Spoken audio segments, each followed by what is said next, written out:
Happy Thursday, everybody. Welcome to another episode of China Update, where we discuss leading political, economic, and geostrategic analysis on the world's number 2 economy. My name is Tony. We have a big episode, a lot to cover, but just quickly a small correction from the last video. In the last video, I said Rahm Emanuel was the ambassador of the US to Japan. Of course, I meant to say former ambassador. He stepped down from the role earlier this year. Okay, now, like I said, we have a lot to cover.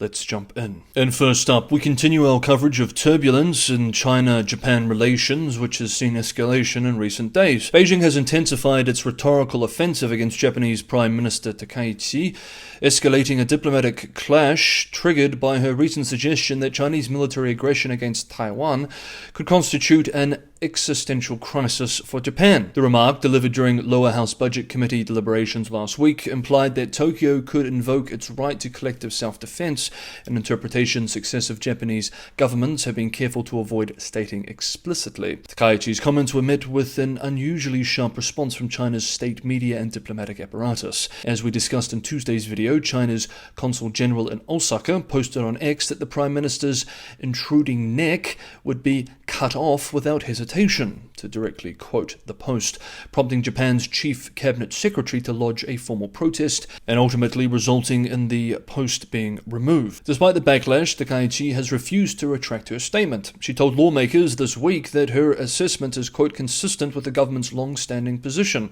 end quote, though she stopped short of claiming to speak for the government as a whole. Calls are growing among both ruling and opposition party lawmakers for the expulsion of China's Consul General in Osaka. The ferocity of Beijing's reaction is notable when compared to its treatment of Takaichi's predecessor. Former Prime Minister Shigeru Ishiba met with Taiwan's representative Lin Jialong twice last November on the sidelines of APEC in Lima after holding talks with Xi Jinping, but faced no formal complaint from Beijing at the time. Ishiba has also visited Taiwan far more frequently than Takaichi. Yet in Takaichi's case, China has chosen a more confrontational line, reflecting both heightened sensitivities over Taiwan and Beijing's suspicion of her more unapologetically hawkish posture. Some commentators argue that this may be because she is a woman, but we note that this treatment of Takaichi is more consistent with how former Prime Minister Shinzo Abe, who was equally hawkish, was treated by Beijing. Within a month of taking office, Takaichi has forced open a strategic debate long kept in a politically grey zone: how Japan would respond to a Taiwan contingency, an increasingly relevant conversation to have. Her willingness to speak plainly has unsettled officials in Japan's foreign and defense ministries, as well as some within the LDP itself, who fear destabilizing already fragile ties with Beijing. The controversy unfolds as Tokyo is engaged in a broader reassessment of its defense capabilities. Incredibly, for Japan, debate over acquiring nuclear-powered submarines, sparked by a recent Ministry of Defense expert panel, has intensified, with new Defense Minister Koizumi noting only that, quote, nothing has been decided, end quote. Taken together, Taiwan, deterrence, and nuclear propulsion are converging into a single politically explosive question: how far Japan is prepared to go to meet a rapidly changing regional security landscape. To say that Chinese state media has adopted especially provocative language this week would be an understatement. Here are just a few examples from the last 24 hours. A central state-run CCTV commentary written for millions of readers expressed that, quote, Japanese leaders crossing the line and provoking the Taiwan question is extremely egregious in nature and impact. Those who ignite the fire will be burned by it. Any attempt by Japanese leaders to act as spoilers of the Taiwan Strait and regional situation is doomed to dig their own graves, end quote. The CCTV WeChat account Yuan Tantian expressed, quote, how could she dare to say a contingency in Taiwan is a contingency for Japan out loud? Did she get kicked in the head by a donkey? End quote. And then former state-run outlet Global Times editor Hu Xijin expressed, quote, Sanai Takaichi is an evil witch. She has successfully ignited a new explosion of mutual hatred between Chinese and Japanese public opinion, end quote, suggesting both that all this explosive commentary on the Chinese side is entirely her fault, and that some nationalist commentators are anticipating the potential of another string of attacks on Japanese folks in China, and preparing to blame this too on Tokyo.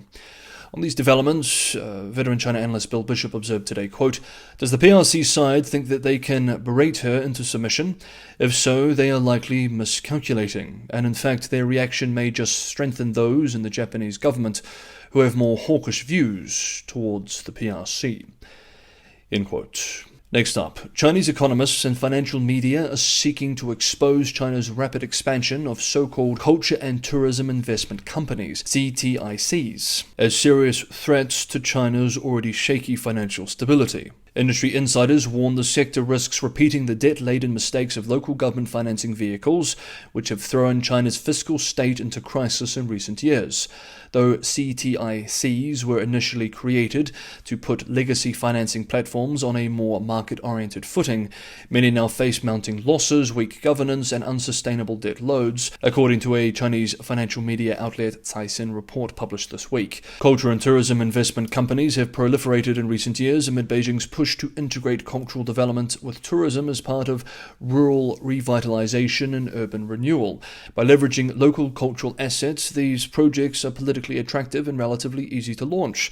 The number of government-controlled CTICs climbed to between 1,500 and 3,000 by late 2024, according to the Tourism Research Center of the Chinese Academy of Social Sciences based in Beijing. Their rise coincides with a robust rebound in domestic travel. Chinese residents made 3.3 billion trips in the first half of 2025, up 20.6% year-on-year, with spending rising 15.2% to nearly 3.2 trillion yuan. These are up year-on-year, but still remain below pre-pandemic levels. Yet profitability remains elusive. Nearly 38% of major state-owned culture tourism companies reported losses in early 2025, up from 35% a year earlier. A prominent example is Jiajiangjie Tourism Group, which has recorded 5 consecutive years of losses. Its flagship 2 billion yuan Dayong Ancient City project has accumulated over 1 billion yuan in losses since 2021. Analysts blame undifferentiated projects, weak market operations, and lax financial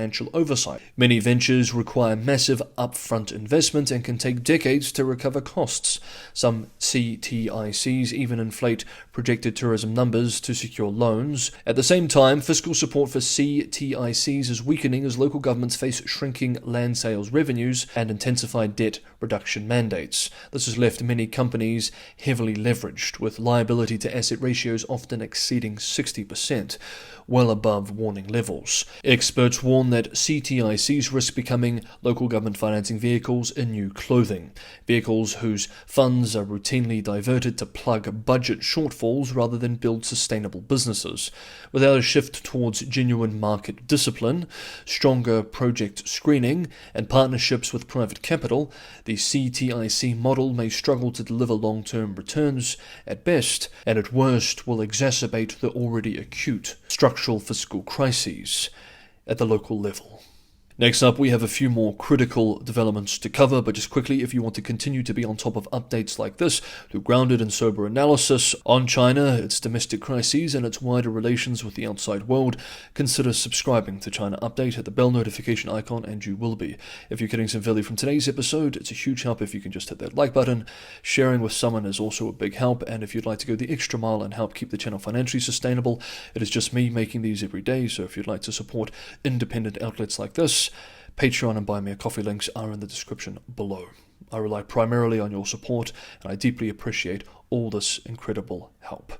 Thank you so much. Next up, the initial goodwill surrounding the US-China agreement blessed by leaders Xi Jinping and Donald Trump in South Korea in recent weeks is being tested as both sides move cautiously to implement their respective commitments. While Beijing has announced steps to ease certain export restrictions and Washington continues to emphasize Chinese agricultural purchases, the underlying tensions shaping trade and technology competition remain far from resolved.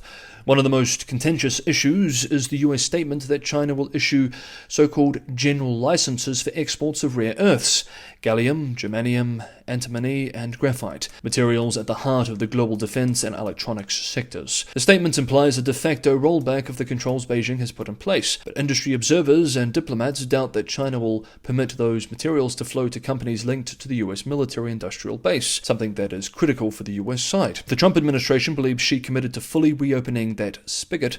Misunderstanding could quickly undercut the fragile detente. Reporting reporting from the UK-based Financial Times underscores this ambiguity. Beijing is preparing a so-called Validated End-User VEU system modeled on the US export control framework. The system would streamline approvals for non-sensitive US companies while explicitly excluding firms tied to the US military. In other words, China is adopting American-style mechanisms to deny American military suppliers access to Chinese critical minerals. The open question is what reciprocity Beijing might demand. Under the US VEU system, Chinese firms granted access must allow US authorities to inspect their facilities. If China imposes similar requirements, American firms could soon face on-site verification visits by PRC officials, an arrangement sure to generate political backlash, especially as fears of Chinese IP theft of American technology and other IP remain a serious concern. At best, the VEU system offers a controlled workaround that allows Beijing to claim compliance with Xi's commitment while preserving its national security red lines. But we will need to see. Meanwhile, agriculture is supposed to be the easy part of the deal, yet Chinese imports of US soybeans have slowed sharply after an initial boost of orders in late October. Traders tell US-based Bloomberg that they are unaware of any recent new shipments, fueling doubts about Beijing's pledge, publicly stated only by the US side, to buy 12 million tons by year-end. China has given itself 50 days to ramp up purchases, but market conditions offer little incentive.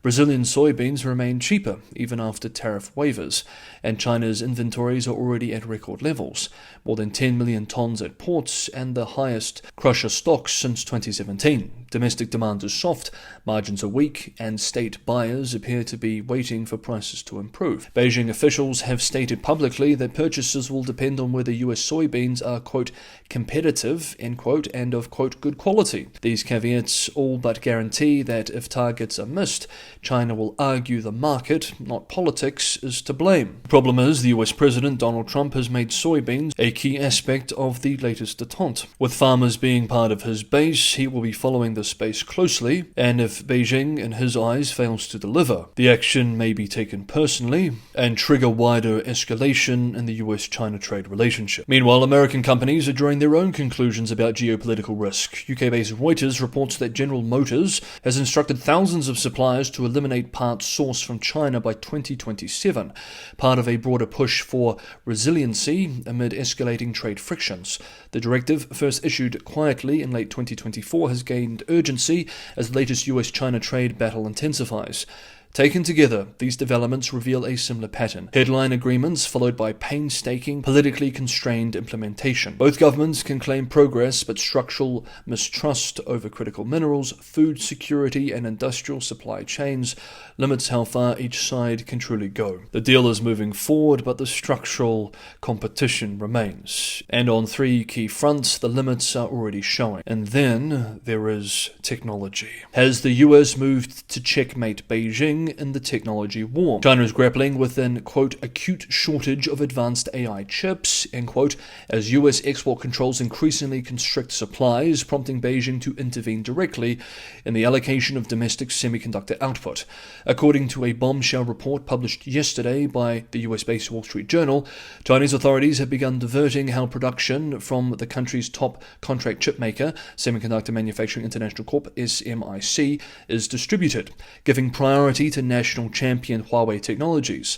The move is a naked example of the urgency with which Beijing is working to protect its leading technology firms as Washington tightens restrictions. Amid limited domestic manufacturing capacity, competition among Chinese companies for high-performance chips has intensified.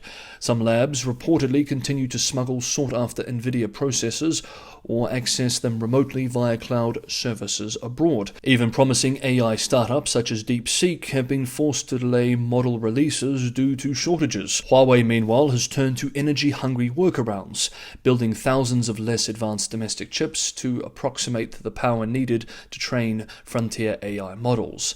The stakes are high. US policymakers remain divided over whether to further restrict chip exports or allow NVIDIA to sell downgraded versions of its newest Blackwell architecture to China. Advocates of tighter controls argue that access, even to constrained trained designs would accelerate China AI capacity and potentially strengthen its military. NVIDIA CEO Jensen Huang counters that China hosts half of the world's AI developers and is racing ahead in semiconductor production. He warns that freezing US firms out of the market will only bolster Huawei's global presence. China insists it is closing the gap. Officials cite rapid progress in mature and advanced chip manufacturing, even as they acknowledge persistent shortfalls. Analysts, however, caution that China remains far from meeting domestic demand.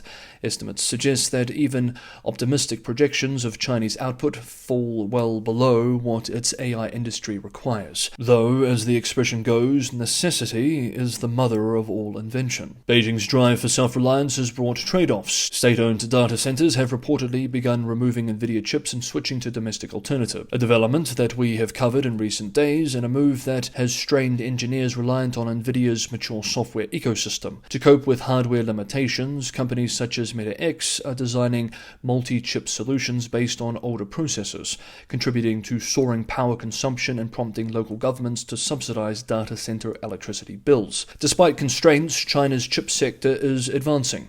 Research firms estimate that Huawei could produce more than 800,000 Ascend processors this year, with plans to expand output sharply by next year. US officials privately expect further growth by 2026, even as debates continue in Washington over whether to ease or tighten export restrictions. With both nations racing ahead through innovation, regulation, or improvisation, the contest for AI supremacy remains wide open. So this latest challenge is more check than checkmate, and it is a space we will continue to follow closely. If you'd like to come along for the ride, make sure you're subscribed. We would love to have you join us. Okay, that is today's episode of China Update. Thank you so much, everybody, for watching.